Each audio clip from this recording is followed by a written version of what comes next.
Hi friends, March 13-ാം തീയതി നടന്ന 10th പ്രിലിമിലെ കണക്കുകളാണ് നമ്മൾ ഡിസ്കസ് ചെയ്യുന്നത്. നമുക്ക് ക്വസ്റ്റ്യനിലേക്ക് കിടക്കാം. ഒന്നാമത്തെ ക്വസ്റ്റ്യൻ അവർ ചോദിച്ചത് എന്താണ്? 12ന്റെ ഗുണിതം ഏതെന്നാണ് ക്വസ്റ്റ്യൻ. ഓക്കെ, 12ന്റെ ഗുണിതം കണ്ടുപിടിക്കാൻ വേണ്ടി എന്ത് ചെയ്യണം? 4ന്റെ ഗുണിതമാണോ എന്നും 3ന്റെ ഗുണിതമാണോ എന്ന് നോക്കണം. നമുക്ക് നോക്കുന്ന സമയത്ത് 4ന്റെ ഗുണിതമാണോ നോക്കാൻ വേണ്ടി എന്ത് ചെയ്ത് ലാസ്റ്റ് 2 നമ്പർ 4ന്റെ മൾട്ടിപ്പിൾ ആണോ എന്ന് നോക്കിയാൽ മതി. അങ്ങനെ നോക്കുന്ന സമയത്ത് എല്ലാം എന്ത് തന്നെയാണ്? 4ന്റെ മൾട്ടിപ്പിൾ ആണ്. അടുത്ത് നമ്മൾ എന്താണ് ചെക്ക് ചെയ്യേണ്ടത്? 3ന്റെ ഗുണിതമാണോ എന്നാണ് നോക്കേണ്ടത്. 4ന്റെ നോക്കി എന്ത് ചെയ്താൽ അവസാനത്തെ 2 നമ്പര് 4ന്റെ മൾട്ടിപ്പിൾ ആണോ നമ്മൾ എന്ത് ചെയ്താൽ മതി? നോക്കിയാൽ മതി. നോക്കുന്ന സമയത്ത് ആണ്. ഓക്കെ, അപ്പൊ നമ്മൾ സെക്കൻഡ് സ്റ്റെപ്പിലോട്ട് പോകണം. എന്താണ് ചെയ്യേണ്ടത്? 3ന്റെ മൾട്ടിപ്പിൾ ആണെന്ന് നോക്കണം. 3ന്റെ മൾട്ടിപ്പിൾ ആണെന്ന് നോക്കാൻ വേണ്ടിട്ട് എന്ത് ചെയ്താൽ മതി? നമ്പേഴ്സിനെ തമ്മിൽ ആഡ് ചെയ്യുമ്പോൾ കിട്ടുന്ന സംഖ്യ 3ന്റെ മൾട്ടിപ്പിൾ ആണെന്ന് നോക്കിയാൽ മതി. ഇവിടെ നോക്കുന്ന സമയത്ത് 6 4 10 7 2 9 19 മൾട്ടിപ്പിൾ അല്ല. ഇവിടെ നോക്കുന്ന സമയത്ത് എന്താണ്? 3 2 5 5 4 9 9 8 17 അതും മൾട്ടിപ്പിൾ അല്ല. ഇവിടെ നോക്കുന്ന സമയത്ത് എന്താണ്? 4 2 6 6 3 9 9 9 എത്രയാണ്? 18. ഇതെന്താണ്? മൾട്ടിപ്പിൾ ആണ്. അപ്പൊ ഇതും കൂടെ ചെക്ക് ചെയ്യാം. 9 1 എത്രയാണ്? 10 7 2 9 19 അതെന്തല്ല? മൾട്ടിപ്പിൾ അല്ല. അപ്പൊ 12ന്റെ ഗുണിതമായിട്ട് വരുന്ന എന്താണ്? 3924. ഓക്കെ, നമുക്ക് അടുത്ത ക്വസ്റ്റ്യൻ നോക്കാം. 7.52 പ്ലസ് 4.05 എത്രയെന്നാണ് നമ്മൾ നോക്കാം. എന്താണ് ചെയ്യേണ്ടത്? 7.52 എഴുതി. ഓക്കെ, ഇനി പോയിന്റിന് ലെവലായിട്ട് വേണം അടുത്ത സംഖ്യ എഴുതാൻ. അപ്പൊ 4.05. ഇനി എന്ത് ചെയ്താണ്? ഡയറക്റ്റ് നമ്മൾ ആഡ് ചെയ്തായി. 5 2 എത്രയാണ്? 7 5 7 4 എത്രയാണ്? 11. അപ്പൊ ആൻസർ എത്രയാണ്? 11.57. നമുക്ക് അടുത്ത ക്വസ്റ്റ്യൻ നോക്കാം. 0.0657 മൈനസ് 0.0067. ഓക്കെ, ഇതിൽ നമ്മൾ ശ്രദ്ധിക്കേണ്ടത് പോയിന്റ് കറക്റ്റ് ആയിട്ട് നമ്മൾ സംഖ്യ എഴുതുകയാണ്. ഓക്കെ, 0.0657 0.00657. അപ്പൊ ഇവിടെ സംഖ്യയില്ല, അപ്പൊ നമ്മൾ 0 കൊടുത്തു. ഓക്കെ, കുറയ്ക്കുന്ന സമയത്ത് ഇവിടെ പോവാത്തത് കൊണ്ട് എന്താണ്? ഇവിടെ 6 എടുക്കും 10, അപ്പൊ 3 ആയി. പിന്നെ ഇവിടെ 6 6 5 പോയ എത്രയാണ്? 1.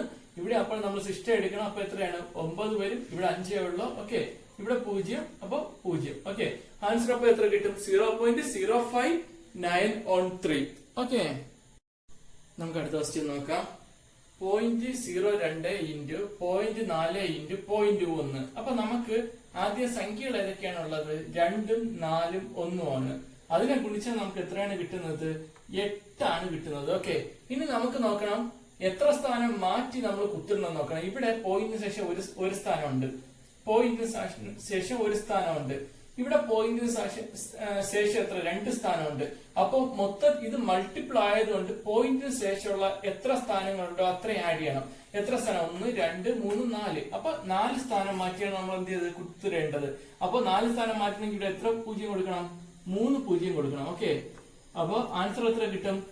0.008 എന്ന് കിട്ടും. ഓക്കെ, നമുക്ക് അടുത്ത ക്വസ്റ്റ്യൻ നോക്കാം. ഒരു നിശ്ചിത തുക എക്കും ബിക്കുമായി 4:12 എന്ന അനുപാതത്തിൽ വിഭജിച്ചാൽ ആകെ തുകയുടെ എത്ര ഭാഗം ബിക്ക് ലഭിക്കും? ഇവിടെ പറഞ്ഞിട്ടുണ്ട് അവർക്ക് വീതം വച്ചിരിക്കുന്ന എത്രയാണ്? 4:12. അതായത് റേഷ്യോ വെച്ച് നമുക്ക് നോക്കുന്ന സമയത്ത് ഒരാൾക്ക് 4 കൊടുക്കണമെങ്കിൽ മറ്റേ എത്ര കൊടുക്കും?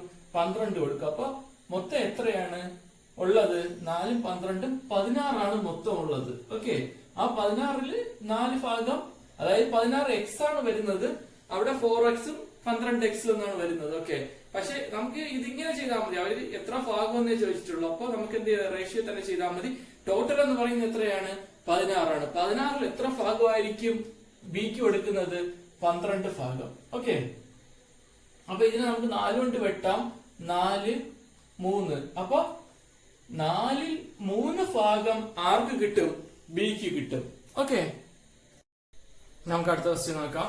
3 പേരുടെ ശരാശരി വയസ്സ് 13. ഇതിൽ 2 പേരുടെ ശരാശരി വയസ്സ് 14 എങ്കിൽ മൂന്നാമന്റെ വയസ്സ് എത്ര എന്നാണ് പറഞ്ഞിരിക്കുന്നത്. ഓക്കെ, അപ്പൊ ഇവിടെ നമുക്കറിയാം 3 പേർക്ക് എത്ര വയസ്സ് വെച്ചുണ്ട്?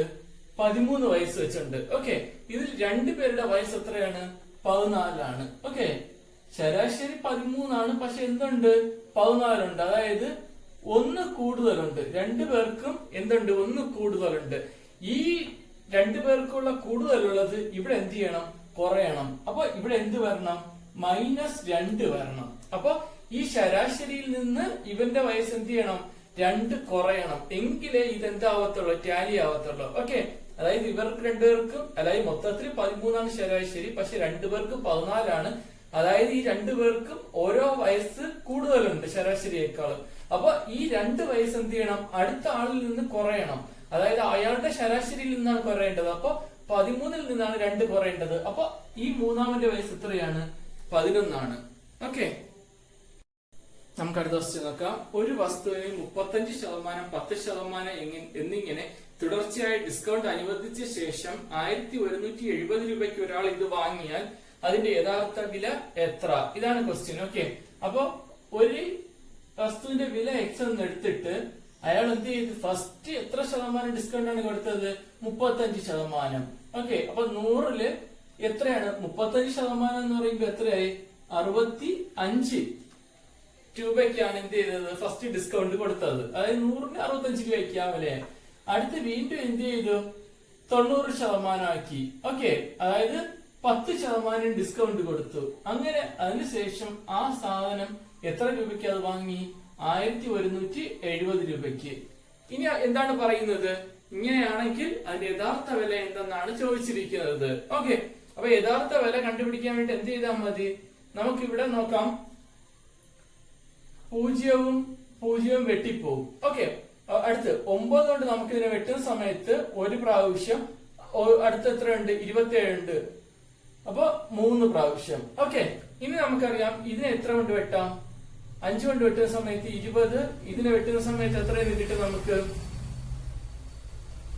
13 എന്ന് കിട്ടും. ഓക്കെ, ഈ 13-ഉം ഈ 13-ഉം ക്യാൻസൽ ആയി പോകും. അപ്പൊ എക്സിന്റെ വില എത്ര കിട്ടും, ഈ താഴെയുള്ളത് മുകളിൽ പോകുന്ന സമയത്ത് 20-ഉം പിന്നെ 2 0-ഉം. അപ്പൊ ഇതിന്റെ യഥാർത്ഥ വില എന്ന് പറയുന്നത് എത്രയാണ്, 2000 രൂപയാണ്. ഓക്കെ,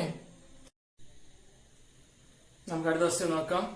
വീട്ടിൽ നിന്ന് ഓഫീസിലേക്ക് 30 km/h വേഗത്തിലും തിരികെ ഓഫീസിൽ നിന്ന് 20 km/h വേഗത്തിലും സഞ്ചരിക്കാൻ ആകെ 5 മണിക്കൂർ എടുത്തു എങ്കിൽ വീട്ടിൽ നിന്ന് ഓഫീസിലേക്കുള്ള ദൂരം എത്ര? ഇതാണ് ക്വസ്റ്റ്യൻ. ഓക്കെ, ഇവിടെ നമുക്ക് തന്നിട്ടുള്ളത് എന്താണ്, ഒരാള് ഒരു സ്ഥലത്ത് നിന്ന് വേറൊരു സ്ഥലത്തേക്ക്, അതായത് പോയിരിക്കുന്ന ഡിസ്റ്റൻസ് സെയിം ആണ്, പക്ഷെ 2 വേഗതയിലാണ് പോയിരിക്കുന്നത്.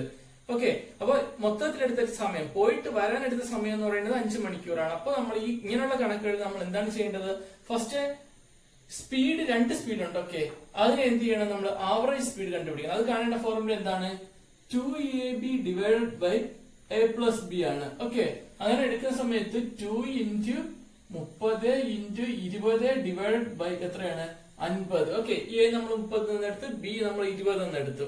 ഓക്കെ, അപ്പൊ ഈ 0-ഉം വെട്ടിപ്പോവും, 5-ഉം 30-ഉം വെട്ടുമ്പോൾ എത്ര വരും, 6. ഓക്കെ, അപ്പൊ 6 4 എത്രയെന്ന് കിട്ടും, 24 എന്തെന്ന് കിട്ടും, ആവറേജ് സ്പീഡ് എന്ന് കിട്ടും. അപ്പൊ 24 മണിക്കൂർ. ഓക്കെ, അപ്പൊ ആവറേജ് സ്പീഡ് എന്ന് പറയുന്നത് 24 ഓക്കെ, അപ്പൊ മൊത്തം എടുത്ത സമയം എന്ന് പറയുന്നത് 5.5 മണിക്കൂറാണ്. 5.5 മണിക്കൂർ ആവുമ്പോഴേ നമുക്ക് എന്ത് ചെയ്യാം, പകുതി സമയം മതി. ഇവിടെ ആവറേജ് എടുത്തിരിക്കുന്നതുകൊണ്ട് പകുതി സമയം മതി എന്ത് ചെയ്യാൻ, ഓഫീസിൽ നിന്ന് വീട്ടിലേക്കുള്ള ദൂരം കണ്ടുപിടിക്കാനായിട്ട്. അപ്പൊ 5 മണിക്കൂർ എന്ന് പറയുമ്പോൾ 2.5 മണിക്കൂർ. 2.5 മണിക്കൂർ എത്ര ദൂരം സഞ്ചരിച്ചെന്ന് വേണം നോക്കാൻ. ഫസ്റ്റ് 24 വെച്ചിട്ട് 2 പ്രാവശ്യം, അപ്പൊ എത്ര കിട്ടും, 24 48. ഓക്കെ, 24 വെച്ചിട്ട് 24 സ്പീഡിൽ 2 മണിക്കൂർ, അപ്പൊ എത്ര കിട്ടി, 48. അതിന്റെ കൂടെ അതിന്റെ കൂടെ അയാൾ എന്ത് ചെയ്തു, അരമണിക്കൂർ എന്ന് പറയുമ്പോൾ ഇതിന്റെ പകുതിയാണ്, അപ്പൊ 12. ഓക്കെ, അപ്പൊ എത്ര കിട്ടും, 60 കിലോമീറ്റർ ആണ് എന്തെന്ന് പറയുന്നത്, വീട്ടിൽ നിന്ന് ഓഫീസിലേക്കുള്ള ദൂരം എന്ന് പറയുന്നത്. ഓക്കെ, നമുക്ക് അടുത്ത ക്വസ്റ്റ്യൻ നോക്കാം. പുഴയിൽ ഒഴുക്കിനെതിരായി 8 km/h വേഗത്തിലും അനുകൂലമായി അതിൽ ഇരട്ടി വേഗത്തിലും ഒരു ബോട്ട് നീങ്ങുന്നു. നിശ്ചല ജലത്തിൽ ബോട്ടിന്റെ വേഗത എന്ത്? ഇതാണ് ക്വസ്റ്റ്യൻ. നമുക്കറിയാം, നമ്മൾ ഇതിനു മുമ്പ് ഒരുപാട് ബോട്ട് ആൻഡ് സ്ട്രീം കണക്കിൽ ചെയ്താണ്. നമ്മൾ എന്താണ് USD മെത്തേഡാണ് ഉപയോഗിക്കുന്നത്. Okay, up stream, down stream.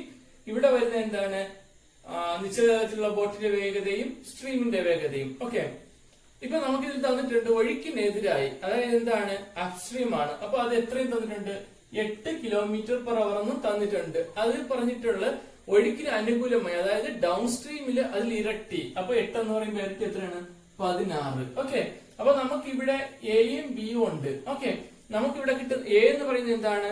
നിശ്ചല ജലത്തിൽ ബോട്ടിന്റെ വേഗതയാണ്. അത് കണ്ടുപിടിക്കാൻ എന്ത് ചെയ്താൽ മതി? രണ്ടും കൂടി ആഡ് ചെയ്തിട്ട് ഡിവൈഡഡ് ബൈ 2 ആണ്. ഓക്കെ, അപ്പൊ 16 പ്ലസ് 8/2 ആണ്. 16 പ്ലസ് 8 എത്രയാണ്? 16 പ്ലസ് 8 എന്ന് പറയുന്നത് 24. 24ന്റെ പകുതി എത്രയാണ്? 12. ഓക്കെ, 12 കിലോമീറ്റർ പെർ അവർ വേഗത്തിലാണ് എന്ത് ചെയ്യുന്നത്? നിശ്ചല ജലത്തിൽ ബോട്ടിന്റെ വേഗത എന്ന് പറയുന്നത്. ഓക്കെ, നമുക്ക് അടുത്ത ക്വസ്റ്റ്യൻ നോക്കാം. ഒരു നിശ്ചിത വസ്തു 8:2 എന്ന അനുപാതത്തിൽ വിഭജിക്കുമ്പോൾ എക്ക് ബിയേക്കാൾ എത്ര ഭാഗം കൂടുതൽ കിട്ടും? നമുക്കിവിടെ അംശം എന്താണ് തന്നിരിക്കുന്നത്? മൊത്തം ഭാഗം എന്ന് പറയുന്നത് എത്രയായിരിക്കും? 8 2 10 ആയിരിക്കും. 10ൽ എത്ര കൂടുതൽ കിട്ടുന്നതെന്നാണ് നോക്കേണ്ടത്. എക്ക് ബിയേക്കാൾ എത്ര കൂടുതൽ? അപ്പൊ എക്ക് എത്ര കൂടുതലാണുള്ളത്? 8 2 പോയാൽ 6. ഓക്കെ, അപ്പൊ 10ൽ 6 ഭാഗമാണ് കൂടുതലുള്ളത്. നമുക്ക് ഇതിനെ വെട്ടാൻ പറ്റും. 5 3. അപ്പൊ എത്ര ഭാഗമാണ് കൂടുതൽ? 5ൽ 3 ഭാഗമാണ് എക്ക് എന്താണ്? ബിയേക്കാൾ കൂടുതൽ കിട്ടുന്നത്. ഓക്കെ, നമുക്ക് അടുത്ത ക്വസ്റ്റ്യൻ നോക്കാം. എ എന്നാൽ മൈനസും ബി എന്നാൽ പ്ലസും സി എന്നാൽ ഭാഗവും ഡി എന്നാൽ ഗുണനവും ആയാൽ 20C 5A 3B 4D 2 ഇതാണ് കണ്ടുപിടിക്കേണ്ടത്. ഓക്കെ, അപ്പൊ നമുക്കറിയാം 20 സിയുടെ സ്ഥാനത്ത് എന്താണ്? ഡിവൈഡഡ് ആണ്. അപ്പൊ സി ഡിവൈഡഡ് 5. ഓക്കെ, അടുത്ത എ ആണ്. എയുടെ സ്ഥാനത്ത് എന്താണ്? മൈനസ് 3 ആണ്. ഓക്കെ, അടുത്ത ബി ആണ്. ബി എന്ന് പറയുന്നത് പ്ലസ് ആണ്. പ്ലസ് 4. അടുത്ത എത്രയാണ്? ഡി എന്ന് പറയുന്നത് ഇൻറ്റു ആണ്. ഇൻറ്റു എന്ന് പറയുന്നത് 2. ഓക്കെ, അപ്പൊ ഇവിടെ വെട്ടിരുന്ന സമയത്ത് നമുക്ക് ബോർഡ് ഓഫ് മാസ് ചെയ്യുന്ന സമയത്ത് ആദ്യം ഡിവിഷൻ ചെയ്യണം. ഓക്കെ, നമുക്ക് തന്നിട്ടുള്ളത് അതായത് പ്ലസ് മൈനസ് ഗുണനം ഡിവിഷൻ, ഇതിൽ ആദ്യം ഡിവിഷൻ ചെയ്യണം. അപ്പൊ എത്രയെന്ന് കിട്ടും? 4 എന്ന് കിട്ടും. ഇനി മൾട്ടിപ്ലിക്കേഷൻ ചെയ്യണം. ഇത് ചെയ്യുന്ന സമയത്ത് എത്രയെന്ന് കിട്ടും? 8 എന്ന് കിട്ടും. ഓക്കെ, അപ്പൊ നമുക്കിവിടെ അറിയാം 4ഉം 8ഉം എത്രയാണ്? ഇനി സാധനം നമുക്ക് ആഡ് ചെയ്യണ സമയത്ത് 4 8 എത്രയെന്ന് കിട്ടും? 12 എന്ന് കിട്ടും. 12ൽ നിന്ന് 3 പോയാൽ എത്രയെന്ന് കിട്ടും? 9 എന്ന് കിട്ടും. ഓക്കെ, അപ്പൊ ഇതിന്റെ ആൻസർ എന്ന് പറയുന്നത് എത്രയാണ്? 9 ആണ്. നോക്കാം. 4 × 8 = 6. 5 × 4 = 10. 7 × 6 = 21 എങ്കിൽ 4 × 9 എത്രയെന്നാണ് ക്വസ്റ്റ്യൻ. ഓക്കെ, ഇവിടെ നമുക്ക് എനിക്ക് തോന്നുന്നു PSCയുടെ ക്വസ്റ്റ്യൻ തെറ്റായി പോയതെന്നാണ് തോന്നുന്നത്. ഇവിടെ 6ന്റെ സ്ഥാനത്ത് 16 ആയിരിക്കണം വരേണ്ടിയിരുന്നത്. അങ്ങനെയാണെങ്കിൽ ക്വസ്റ്റ്യൻ എങ്ങനെ പോകുന്നു വെച്ച് കഴിഞ്ഞാൽ 4ഉം 8ന്റെ പകുതി. ഓക്കെ, അങ്ങനെ വരുമ്പോൾ അത് 16 വരും. പക്ഷെ അറിയത്തില്ല PSC എന്താണ് ഉദ്ദേശിച്ചതെന്ന്. ഇങ്ങനെയാണെങ്കിൽ ഇങ്ങനെയാണ് വരുന്നത്. അടുത്ത് 5 × 4ന്റെ പകുതി എത്ര? 2 10. 7 × 6ന്റെ പകുതി എത്രയാണ്? 3 21. അങ്ങനെയാണെങ്കിൽ ഇവിടെ എങ്ങനെ വരും? 4 × 9ന്റെ പകുതി എത്രയാണ്? 4.5 എന്ന് വരും. അങ്ങനെയാണെങ്കിൽ ആൻസർ എത്രയെന്ന് വരും? 18 എന്ന് വരും. ഓക്കെ, ഇവിടെ 16 ആണ് വരുന്നതെങ്കിൽ ഇതായിരിക്കും ആൻസർ ആയിട്ട് വരുന്നത്. വേറെ PSC വേറെ എന്തെങ്കിലും ഉദ്ദേശിച്ചിട്ടുണ്ടോ എന്ന് അറിയത്തില്ല. ഓക്കെ, നമുക്ക് അടുത്ത ക്വസ്റ്റ്യൻ നോക്കാം. 360, 120, 30, 6, വിട്ടുപോയ ഭാഗത്തെ സംഖ്യയാണ് നമ്മൾ കണ്ടുപിടിക്കേണ്ടത്. നമുക്ക് നോക്കുന്ന സമയത്ത് 6ന്റെ കൂടെ എത്ര ഗുണിച്ചാലാണ് 30 കിട്ടുന്നത്? 5 ഗുണിച്ചാൽ 6 5 30. ഓക്കെ, ഇതിന്റെ 30ന്റെ കൂടെ ഇത് 120 കിട്ടണമെങ്കിൽ എന്ത് ചെയ്യണം? 4 കൊണ്ട് ഗുണിക്കണം.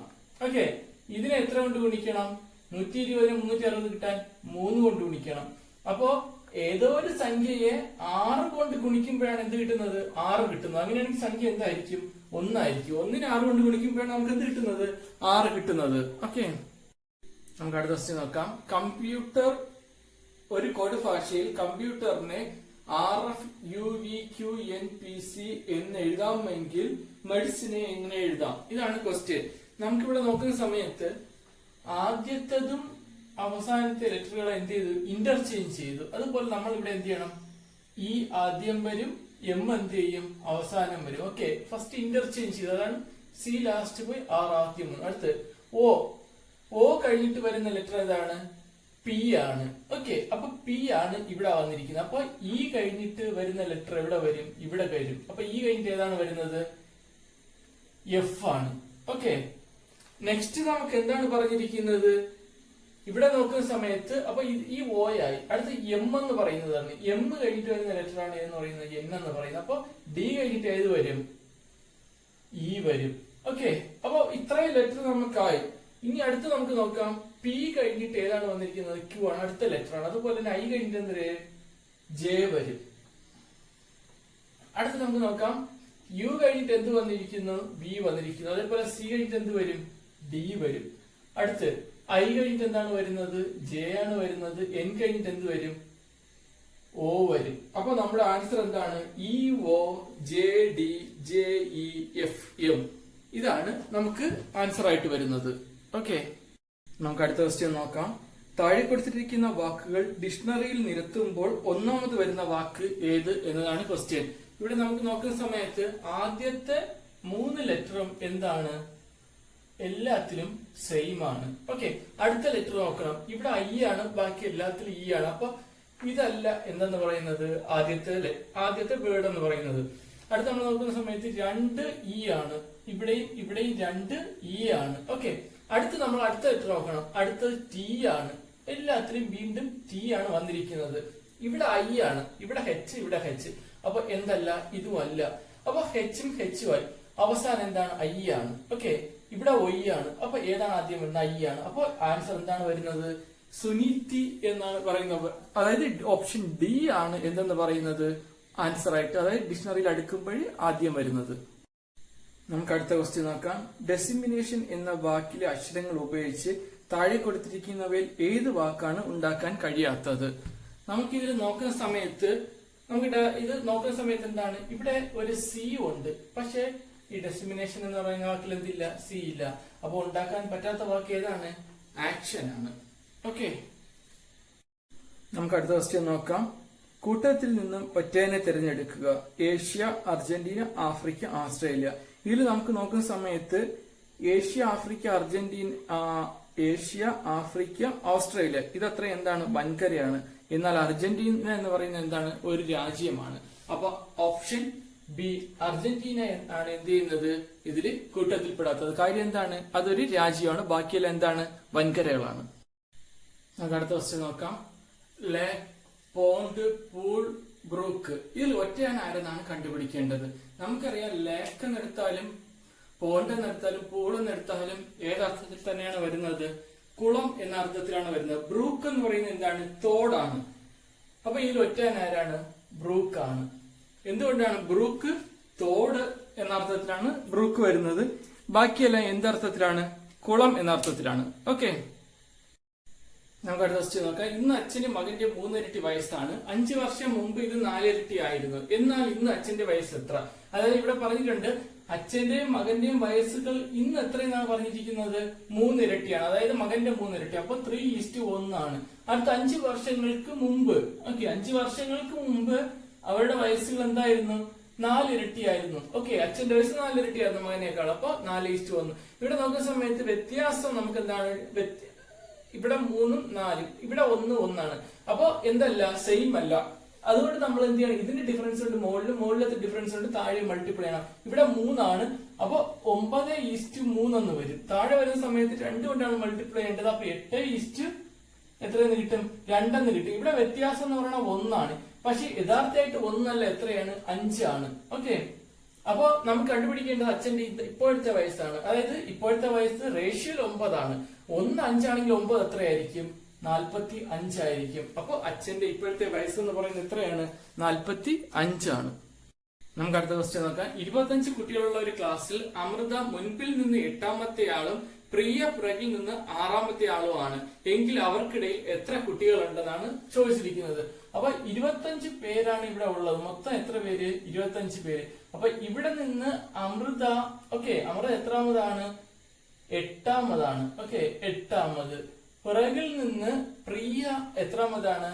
6ാമതാണ്. ഓക്കെ, 6ാമത്. എങ്കിൽ അവർക്കിടയിലാണ് ചോദിച്ചിട്ടുള്ളത്. ഇവിടെയുള്ള എത്ര പേരെന്നാണ് ചോദിച്ചിരിക്കുന്നത്. മൊത്തം 25 പേരാണ്. ഈ കുട്ടിയെയും ചേർത്ത് 8 പേരുണ്ട്. അതുപോലെ തന്നെ ഈ കുട്ടിയെയും ചേർത്ത് ഇവിടെ എത്ര പേരുണ്ട്? 6 പേരുണ്ട്. അപ്പൊ മൊത്തം ഇവിടെ ഉള്ള ആൾക്കാർ എന്ന് പറയുന്നത് എന്താണ്? 6ഉം 8ഉം എത്രയാണ്? 6ഉം 8ഉം 14 പേരാണ്. അപ്പൊ നമുക്ക് ഇത് കണ്ടുപിടിക്കാൻ എന്താ? ഈ 25-ന് 14 കുറച്ചാൽ മതി. അപ്പൊ എത്രയെന്ന് കിട്ടും? 11 കിട്ടും. ഈ 11 പേരാണ് എന്തുള്ളത്? ഇവർക്ക് 2 പേരുടെയും ഇടയിലുള്ളത്. ഓക്കെ, പൊതുവെ ഇപ്രാവശ്യവും മാത്സ് നല്ല എളുപ്പമായിരുന്നു. എല്ലാവർക്കും നല്ലോണം ചെയ്യാൻ പറ്റിയെന്ന് വിശ്വസിക്കുന്നു. ഓക്കെ, ഈ 20 ക്വസ്റ്റ്യനിൽ എന്തെങ്കിലും സംശയം ഉണ്ടെങ്കിൽ കമന്റായി രേഖപ്പെടുത്തുക. Okay, thank you.